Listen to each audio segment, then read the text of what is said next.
The values of the functions g of x and h of x and their derivatives g dash x and h dash x are provided in the table below for x's 1, 2 and 3, and we can see those quite clearly. Evaluate the derivative of g of x over h of x when x is 3. Well, that's a quotient.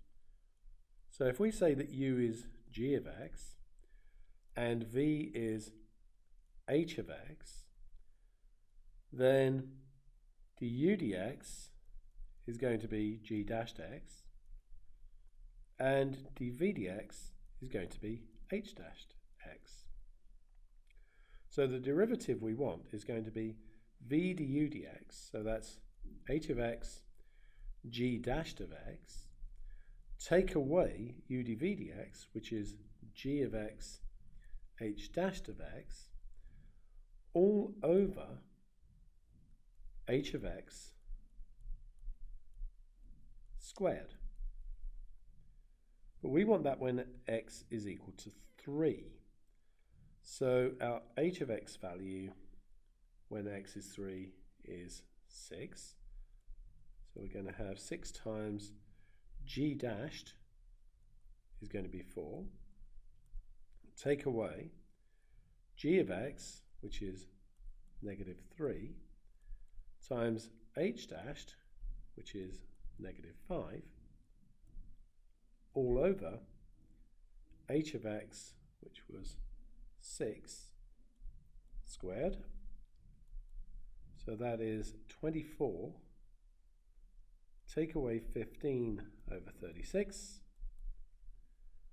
which is 9 over 36, which is 1/4. We now want the derivative of h of g of x when x equals 1. So that's going to be a chain rule. So we're going to have h dash of g of x multiplied by g dashed of x. Now if x is 1, g of x is equal to 3.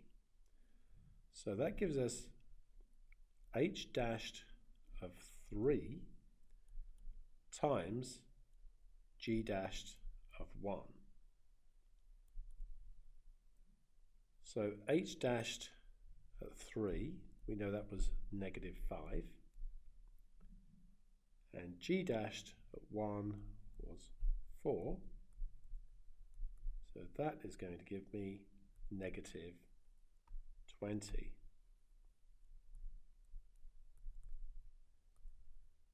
Correction, g dashed of 1 is actually here, so that's negative 4, and the answer then is positive 20.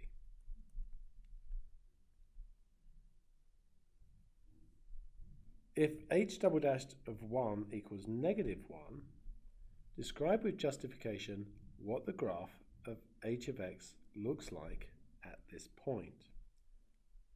Well, the h double dashed of 1 is negative 1 tells us it's concave down.